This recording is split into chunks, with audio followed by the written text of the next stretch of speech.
Olá, seja muito bem-vindo ao canal Biblioteca de Sonhos. O meu nome é Ana Carolina e esse aqui é o meu marido, Felipe.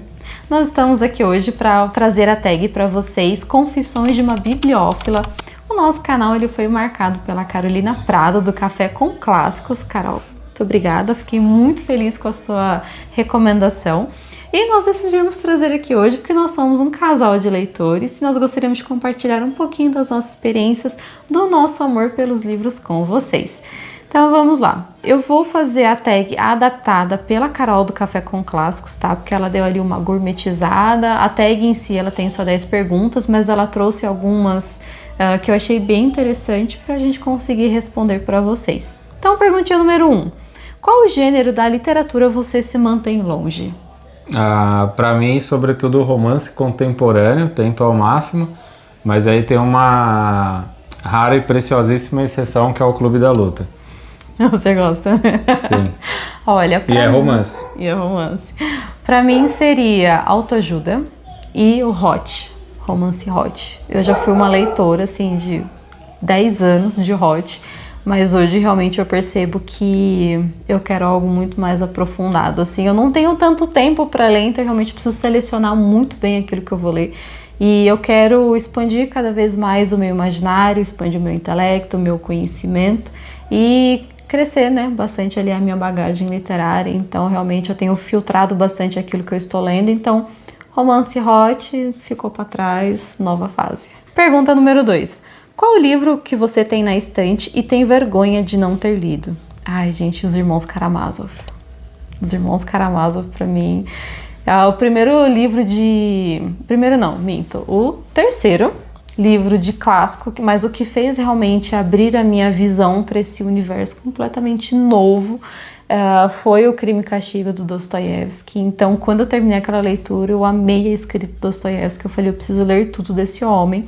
E nós temos em casa o Crime e Castigo, Os Irmãos Karamazov e O Idiota. E eu já queria ter emendado assim na sequência ali do mais livros dele, infelizmente não consegui. Me envergonho, ele tá lá olhando pra mim toda vez que eu passo, vou selecionar as minhas leituras, ele tá sempre ali de olho, mas uma hora eu pego ele. E o seu? Pra mim, teologia em geral, a gente tem bastante títulos, né? Bons autores reformados, né? Que tem... Missionários e tudo. Que tem boas escritas, né? De algumas coisas que eu já pude ler anteriormente, bom material. E também Os Lusíadas, né? Que é um livro que tem seu valor histórico, sim. E passei de maneira bem batida, né, por ele na minha juventude. Então, acho que seria um livro realmente para visitar e realmente ler com muito mais atenção, né, do que eu deveria, do que eu já li, aliás. Essa é uma leitura que exige bastante, né? Exato. Exige mais. Sim. Pergunta número 3. Qual o seu pior hábito enquanto leitor? Eu sou extremamente ansiosa, então enquanto eu estou lendo um livro, eu já estou pensando nos próximos. Pra mim, eu acho que o pior hábito que eu tenho é ler, sobretudo, no metrô. Então, a maioria das minhas leituras que eu faço realmente, né, eu sempre acabo fazendo no metrô. Que aí eu tenho que ter mais atenção demandada ali, né, usar mais da música, mas eventualmente sempre tem alguma coisa assim no ambiente que acaba atrapalhando a leitura mesmo assim. Então, eu preciso até, inclusive, voltar a ter mais hábitos de leitura em casa, né? No silêncio, com a calma, sempre que possível, né? Sim, verdade. 4. Você costuma ler a sinopse antes de ler o livro? Sim, gosto de ler a sinopse. Acho que a sinopse até mesmo dá um bom contexto do livro, né? Quando você tem uma sinopse que te dá um contexto histórico, te enredo, e não consegue aprofundar ao máximo, né, no que se tem da leitura, aí sim realmente a gente tem uma leitura muito boa, né, porque tem um aprofundamento muito bom das personagens e tudo mais. Sim, hoje eu faço também a leitura da sinopse, tanto sinopse quanto procuro indicações, resenhas, materiais complementares, que vai falar um pouco sobre o período, qual foi a inspiração do autor, qual a crítica que ele trouxe naquela obra, para que realmente quando eu adentrar eu consiga perceber essas nuances, sabe, essas mudanças de tom, as críticas sociais, crítica religiosa. Eu já fui muito avessa a ler sinopse e tal, eu odiava receber spoiler, para mim spoiler destruía toda a minha experiência de leitura. Hoje não, como eu estou lendo majoritariamente clássicos, mesmo que eu saiba o que o livro vai tratar, quais são os pontos altos, os acontecimentos, isso não tira o prazer da leitura, né? Porque um clássico ele tem tanto mais para você explorar que uma resenha no YouTube, por exemplo, não consegue entregar tudo. Então hoje eu não tenho nenhum problema com isso, eu prefiro sim já entrar sabendo o que eu vou encontrar, porque quando eu entrar no livro eu sei que eu vou encontrar muito mais do que eu já conheci previamente. Pergunta número 5. Qual é o livro mais caro da sua estante? É a edição deluxe do Berserk. Tem as suas várias lá, mas é geralmente onde está mais concentrado lá o dinheiro. É porque ele é um livro internacional, né? Uma compra internacional. É e ele tem importado, e ele traz um compilado, né? De vários mangás, né? São várias edições dentro de um deluxe, né? Isso, exato. E é linda, viu? Nossa. Essa é linda, essa é de colecionador mesmo. Bom, eu acredito que Os Miseráveis, porque tanto Os Miseráveis quanto Guerra e Paz nós temos a edição do Clube de Literatura Clássica, que nós pagamos ali em torno de uns 160, porque são livros divididos em 2 tomos, tem capa de tecido, enfim. Pergunta número 6. Você compra livros usados em sebo? Olha, eu não tenho muito o costume de fazer compra em sebo, realmente dificilmente eu compro alguma coisa presencialmente, hoje em dia é tudo pela internet, então não tenho muito esse hábito, mas também não tenho nada contra, né, vida? A gente já comprou em sebo, né, teve alguns títulos do sebo aqui próximo de casa, né, e aí peguei algumas edições clássicas lá de filosofia, algumas outras também infantis, né, infanto-juvenil, livro de mistério, não só em sebo, né, mas também já peguei no Ecoponto aqui, muito livro bom que o pessoal já descartou, em vez de pôr para doação, né, e tudo mais, às vezes vai acabar... Ou trocar em sebo mesmo, né, vender na internet, alguma coisa assim. Em vez de, né, fazer a doação, acaba indo pro lixo, e do lixo o pessoal meio que salva ali esses livros e acaba mantendo eles ali, né, para doação mesmo. Não só de sebo, do Ecoponto, mas também naqueles pontos de leitura lá que tem nas estações da CPTM, do metrô também. Então já teve algumas leituras que eu peguei de lá também. Pergunta número 7. Eu vou aproveitar e já juntar ela com a 8 também, que dá pra gente responder junto. Qual é a sua livraria física favorita? E a 8, qual é a sua livraria online favorita? A física que eu gostava bastante era a Saraiva e também a Geek Etc. BR. Vários amigos, colegas lá, gente que eu conheci. Tinha também a questão de games, né, que eu sempre gostei bastante também, então ficava reunidos lá. Mas teve muita leitura também que eu já conheci por lá, então eram as minhas favoritas. E hoje, online, né, a maior parte das compras, se não todas, né, que eu faço dos livros é sobretudo na Amazon. Eu também, dificilmente eu vou em algum lugar físico para comprar. Eu já comprei, assim, por exemplo, aqueles quiosque que fica em shopping, tipo livro a R$15, essas coisas. Dificilmente eu compro alguma coisa presencial. É tudo pela Amazon mesmo. Amazon, Mercado Livre, Shopee, geralmente pela internet mesmo. Pergunta número 9. Você tem um orçamento mensal para comprar livros? Não... E assim, eu acho que se tiver... A gente coloca como se fosse ali no entretenimento, mas mas separar assim, por exemplo, eu vou gastar R$100 por mês. Não, eu passo muito mais que isso. A gente tem uma meta, eu dobro a meta.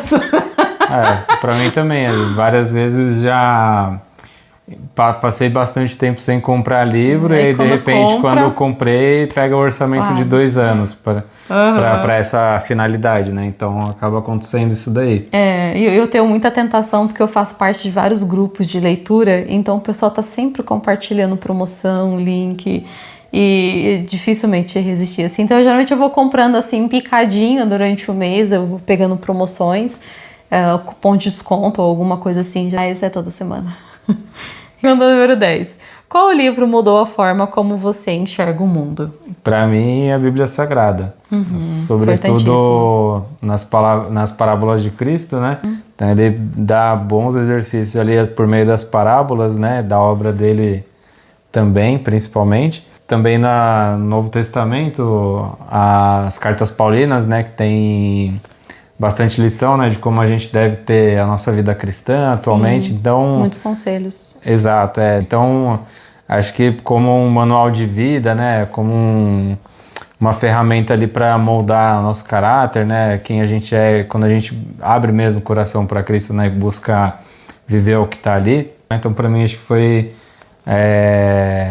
foi realmente muito importante. Para mim, acho que o que divisor de águas para mim na minha vida. E assim, mesmo para quem não é religioso, né, a leitura da Bíblia Sagrada ela é riquíssima, porque ela tem muito contexto histórico, poético, filosófico, e ela foi, né, basicamente o que moldou a literatura ocidental, né? Então, para que você consiga entender grandes épicos, grandes clássicos, você precisa ter ali pelo menos um entendimento da Bíblia, porque foi a fonte onde muitos grandes autores beberam, né? Para mim, eu diria que foi Crime e Castigo do Dostoiévski, obviamente não é ali na Bíblia, mas o Crime e Castigo foi o que abriu os meus olhos assim para o universo dos clássicos, realmente me mostrou uma profundidade que eu não esperava e foi o que me despertou ainda mais amor pelos livros, pela leitura e por esse gênero assim tão fascinante, tão rico e tão vasto. Pergunta número 11. Se você pudesse entrar em um livro e viver lá por um dia, qual seria? Gente, eu diria que seria o Glória da Manhã. Esse livro é tão fofo, que realmente foi um livro assim, que nossa, ele ganhou meu coração. Aquela família foi sensacional. E poder passar um dia, gente, na fazenda, ai, que delícia. Eu gostaria, Glória da Manhã. E você? Pensando na minha última resposta da Bíblia, tem duas vidas ali bastante interessantes, mas sobretudo, né, que é a de Davi e do filho dele, Salomão, né? Uma grandes personagens. Pelos conflitos, pelas conquistas, pelas batalhas, pela presença de Deus, né, ao lado dele. E também a questão da sabedoria, né, de Salomão. É bem interessante pensar que ele foi o homem mais sábio do planeta, né, e como que ele lidou, né, dia a dia com isso, né? Pergunta número 12. Qual personagem literário você convidaria para um café? Pra mim, eu chamaria o Jack, do Clube da Luta, no Starbucks. Só pra saber o que o Tyler diria de estar no ambiente. Eu chamaria a Jane Eyre, da Charlotte Brontë. A Jane Eyre é realmente uma personagem feminina muito forte, que mesmo com todas as diversidades da vida, mesmo com todas as dificuldades, desprezo, ela realmente se superou, se manteve fiel aos seus princípios, aos seus valores. Ela optou pelo sofrimento, né, abrindo mão do amor para não ir contra a sua consciência. Ela realmente, acho que é uma mulher fascinante, assim. Eu acho que eu adoraria tomar um café com ela, bater altos papos. E a admiradora do Darcy lá do Orgulho e Preconceito? A Elizabeth Bennet? Senhorita Bennet, a exato. Bennet também, nossa, gente. É porque, assim, o livro Orgulho e Preconceito eu ainda não li. Jane Austen eu também tô em falta, preciso muito ler os livros dela. Mas o filme... Não. Mas o filme é o meu filme preferido da vida. Pergunta número 13. Qual livro você gostaria de reler como se fosse a primeira vez? Pra mim, eu tenho facilidade para esquecer. Então, acho que a maioria dos livros que eu li, sinceramente, eu acho que eu conseguiria ler, sem sombra de dúvidas, como se fosse a primeira. Com muita tranquilidade. Detalhe ou outro ali que eu realmente poderia lembrar, mas exatamente não ia... né? Às vezes até o plot, assim, a questão da reviravolta que tem na trama ali, eu não lembrar e acabar tendo a surpresa ali de acompanhar como se fosse a primeira vez. Então, pra mim, não... Todos os títulos, se bobear. Eu diria o John Halifax, da Dina Maria Moloch. Esse realmente foi um livro que me impactou bastante, achei muito emocionante. Encontrei muito mais do que eu esperava, eu achei que seria uma história completamente diferente, tipo, mais bobinha, assim, mais rasa, mas não, eu encontrei muita profundidade, muito valor, muito princípio. Foi fascinante, assim, pra mim. O John Halifax, eu acho que é um livro que eu gostaria de esquecer pra eu conseguir ler e ter todas aquelas sensações de novo, sabe? Eu acho que foi maravilhoso. Pergunta número 14. Existe algum autor que você ainda não leu, mas sente que precisa conhecer? Gente, vários. Jane Austen, como eu acabei de citar, é uma. Eu quero muito ler os livros dela. Mas também tem outros autores que eu tô doida pra comprar ali, alguns box, que é o Umberto Eco, Quero muito conhecer a escrita dele, ouvi falar muito bem. O Albert Camus, também, que veio, né, com essa teoria do absurdo, né, também é de filosofia, extremamente interessante. E eu acho que além deles também eu anotei o Hermann Hesse, também, que eu tenho muita curiosidade em ler os livros dele. E você? Para mim, eu pensei em algumas opções também, mas eu acho que dos que eu mais ouvi falar e também dado pelas minhas leituras mais atuais estarem, né, concentradas na Rússia, né, no país, então eu diria que o Alexander Solzhenitsyn, principalmente por conta do contexto histórico, filosófico que ele aborda, né, nas obras dele. Tem alguns títulos aí que são os mais comuns, né, os mais famosos, mas é um baita de um autor e já escutei boas recomendações, né. Pergunta número 15. Qual foi a maior decepção literária que você já teve? Se eu pudesse ganhar o tempo de volta do que eu já li, assim, de recomendações que não passaram disso, né? Tem recomendação que eu diria que é só uma apreciação das pessoas, que realmente não são coisas boas. Eu acho que das leituras, assim, principalmente a saga Crepúsculo. Eu acabei lendo quando eu era mais novo. Julguem-me, mas realmente acho que é uma perda de tempo, sobretudo na maioria das leituras contemporâneas, né? Eu acho que realmente é uma leitura que é um tempo perdido, esse tipo de leitura. É um tipo de livro que não sobrevive a uma releitura, né? Também não. Imagina, hoje nós adultos não sobreviveria. Olha, eu diria O Amor de Perdição e Amor de Salvação, do Camilo Castelo Branco. Estava extremamente ansiosa para ler esse livro. Eu li Romeu e Julieta para poder ler Amor de Perdição e Amor de Salvação, do Camilo, e eu detestei. Foi um livro abandonado.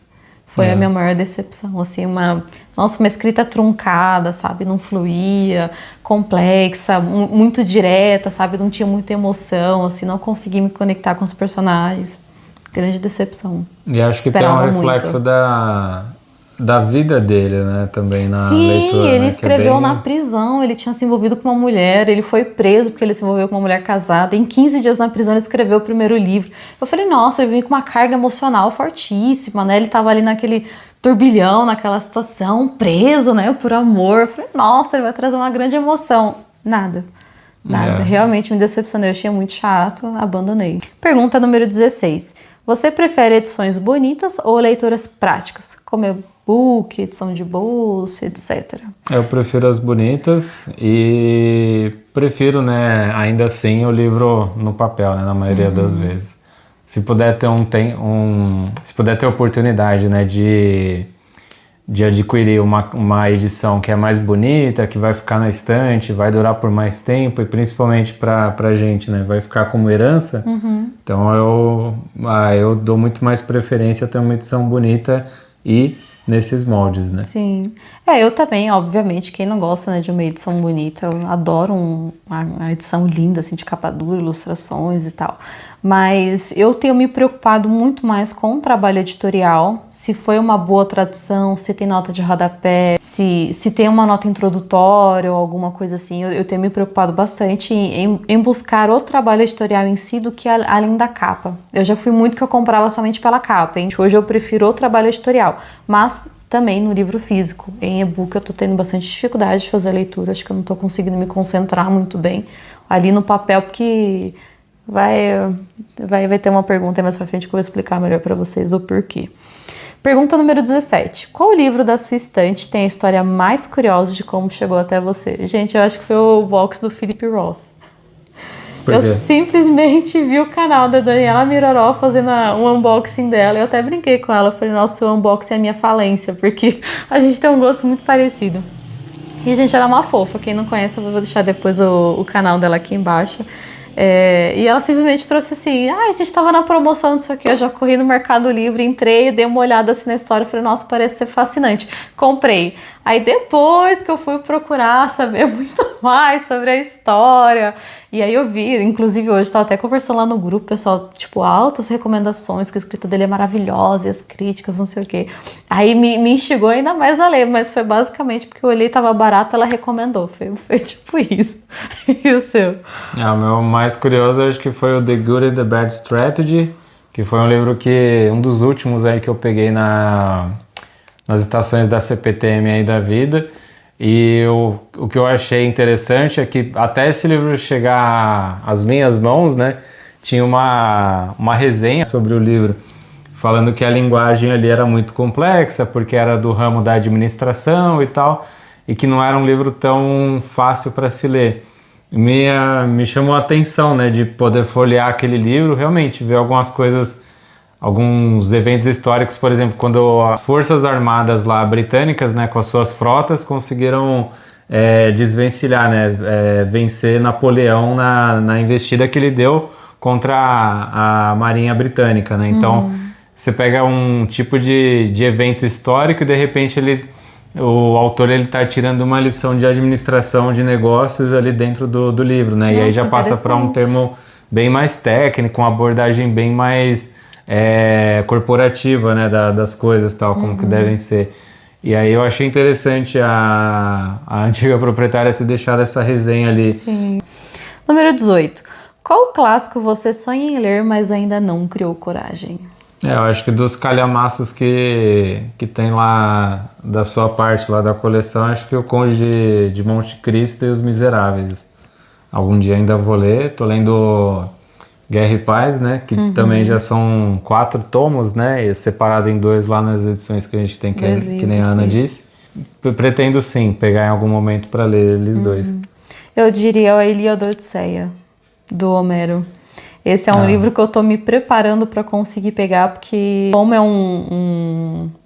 uma história épica, né? Então eu acho que realmente eu preciso ter muito mais bagagem do que eu tenho hoje para conseguir entrar naquela história e entender. Então eu busquei, né, a edição da Penguin, que falam que tem uma tradução super renomada, Frederico Lourenço, tudo, mas eu sinto que eu ainda tô com um pouquinho de medo, assim, de me aventurar. Eu tô esperando. Eu queria pegar ele no final do ano, mas eu acho que eu vou deixar pro ano que vem. Vou continuar estudando mais mitologia grega para conseguir entrar ali nesse super clássico. Realmente é um que tá me dando um pouquinho de medo, sim.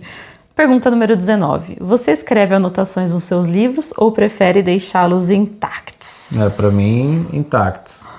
Eu gosto de escrever. Se for anotar, de preferência em folhas à parte, que foi até o que acho que foi até a preocupação, né, da antiga proprietária desse livro que eu comentei, né, de não escrever no livro. Tanto que o livro ele não tá absolutamente escrito em nada. Não tem nada grifado. Ai, gente, eu grifo tudo. O nosso combinado foi, porque, né, como nós temos somente uma biblioteca, então o nosso combinado foi que eu faria as minhas anotações de lápis. Mas assim, ó, eu circulo, eu grifo, adesiva, né? Eu coloco flag, eu faço color code, então eu pego uma flag de cada cor para eu conseguir separar por temas. Eu faço comentários, eu risco o livro todo, Pergunta número 20. Você já leu algum livro só porque todos estavam comentando? Sim, vários. Inclusive eu quero ler um, que é o Morro dos Ventos Vivantes, também das Irmãs Brontë, por causa do teaser que saiu recentemente, né? O filme vai ser lançado em fevereiro de 2026, então tá todo mundo comentando desse livro. Eu quero fazer a leitura, né, para assistir o filme, para conseguir fazer ali um comparativo. Então, sim, a gente não tem como você não ir para uma leitura que tá, né, tem pessoas recomendando e tal. Quando você tem ali um canal, né, que você tem um gosto parecido com o seu, você vai muito por indicação. Meu wishlist tá repleto de recomendações de outros canais. E você? Pra mim, eu já li sim. Na mesma época, aliás, logo na sequência, né, quando eu tava lendo a trilogia Millennium, né, comecei a ler inclusive antes de sair o filme lá, que é com Daniel Craig, já tinha ouvido falar nos filmes suecos, tinha lido a trilogia Millennium, achei muito bom, e aí recomendaram o Crepúsculo, né, e aí realmente eu me arrependi. Se eu pudesse voltar atrás e recuperar, eu teria lido outra vez, quem sabe, a trilogia Millennium lá do Stieg Larsson, que é muito boa. Pergunta número 21. Qual foi o livro que mais te fez chorar? Pra mim foi A Menina que Roubava Livros. Não vou falar o final, mas pra mim foi bem impactante. Foi bem abrupto, assim, breve, né? Mas eu acho que foi um final bastante impactante, o mais impactante pra mim. Olha, não é muito difícil me fazer chorar. Você sabe, né, amor? Ainda mais quando eu consigo me conectar com os personagens, eu sou muito sensível à leitura, assim, então eu choro em vários momentos, mas eu acho que recentemente o que mais me fez chorar foi o John Halifax. Aquele ali eu chorei que nem criança. né? Você me viu aqui, eu lendo aqui, eu sou assim, ó. A história do menininho, né? Então, sim. Tem um Quando outro que menino, eu... né? Depois quando velho também, depois com a filha, né? Isso, toda a trajetória, né, da vida dele, da família, tem vários momentos ali, nossa, que eu me emocionei demais, gente, eu chorei que nem criança. Então não é muito difícil me fazer chorar, mas eu acho que recentemente o que eu me realmente debulhei em lágrimas foi Joe Halifax. Pergunta número 22. Existe algum livro que você gostaria que fosse mais conhecido e lido? Eu acho que eu diria o Glória da Manhã. Realmente ele é um livro muito fofo, ele vai tratar alguns temas profundos, importantes, de traumas da infância, de abandono, de insegurança. São dois personagens quebrados que ali no amor eles conseguem encontrar uma redenção, eles conseguem se perdoar e se permitir viver, né? Então eu acho que realmente é um livro que ele tem muitas camadas, ele tem aquele romance fofinho, aquela história familiar. Eu acho que ele trouxe também uma luz, uma beleza para o ordinário. Eu lembro que ele trazia muito dessa questão do homem porque ele foi o protagonista, né? Ele era órfão, então ele sempre teve aquela sensação de não sou desejada, não sou amada, não sou merecedor do amor. Então quando ele encontrou a protagonista e que ela já tinha ali seus 2 filhos, ele estava grávida do terceiro, era uma viúva, e ele entrou ali para aquela família, então realmente ele foi abraçado, ele foi acolhido, ele pôde sentir pertencente a algum lugar, né? Sentir pertencente a uma família. É muito bonita a transformação que vai acontecendo nos personagens no decorrer dos livros. E também a gente já tem 2 filhos extremamente fofos, que são uma graça. Criança para mim é um tema muito sensível, então eu me conectei demais com aquela família e realmente eu gostaria que fosse muito mais conhecida. É uma história belíssima. E você? Aqui no Brasil tem vários autores, né, que daria para citar, mas que realmente é uma coisa que passa às vezes na nossa vida de escola ali, vez ou outra acadêmica. A gente não tem maturidade suficiente, né, para entender. E acaba ficando por ali mesmo, entendeu? Não acaba não sendo um assunto tão mais falado.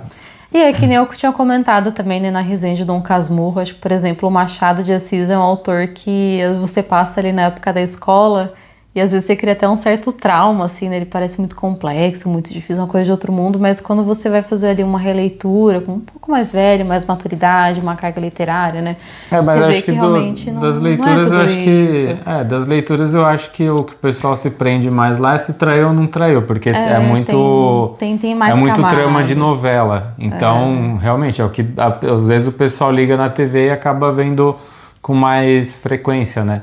Dentro das histórias ali que se vê, mas eu acho que das leituras talvez seja mais conhecida, mas uma importância histórica, por exemplo, os Lusíadas e tal. Sim. Pergunta número 23. Se pudesse conversar com um escritor morto, quem seria e o que perguntaria? Eu acho que eu conversaria com Dostoiévski, realmente para sentar e falar, moço, onde que você aprendeu a escrever dessa forma? A escrita dele é maravilhosa, ele tem tanta profundidade e dá pra você perceber, assim, na história que ele era uma pessoa muito observadora, sabe? Tanto ele quanto Tolstói, assim, eles conseguiam captar, sabe, nuances e camadas da personalidade das pessoas. São personagens extremamente reais e verídicos, assim, que você conseguiria cruzar facilmente na rua, assim. Então, eu acho que eu realmente sentaria e perguntaria com quem que você aprendeu a escrever tão bem, sabe? Então, eu acho que pra mim, realmente, seria o Dostoiévski. Pra você? Seria o Machado de Assis. Machado de Assis, pra saber se a Capitu traiu ou não. É a pergunta do século, né? 24. Existe um livro que você gostaria de ver adaptado para o cinema ou série? Não, acho que nenhum. Não tem nada que... Também não. 25. Qual capa do livro você considera a mais bonita da sua estante? Pra mim é Grimm's Complete Fairy Tales, que é os contos dos irmãos Grimm. Acho que em nível de detalhamento, acabamento e tal, é bem bonita, ela é muito bonita. Lombada arredondada, né? Isso, exato. Eu gosto bastante do Amélia, do Henry Fearing, que foi o último livro que chegou agora desse mês de setembro, do Clube de Vitorianos. Pra mim, nossa, aquela edição tá belíssima, aquele verde com a red tape dourado, tá sucesso. Então é isso, foram as perguntas que nós separamos para responder com vocês hoje. Muito obrigada a quem chegou até aqui, falamos pouco. Deixa aqui nos comentários também a opinião de vocês, o que vocês acharam das respostas. Respondam também essas perguntas, eu vou deixar na descrição do vídeo também todas as perguntas, se vocês quiserem responder a tag. E eu convido a minha amiga Daniela Miroró, que é do canal Entre Páginas. Quem não conhece, vai lá seguir, gente. Ela é uma mulher arretada, assim, ó, maravilhosa.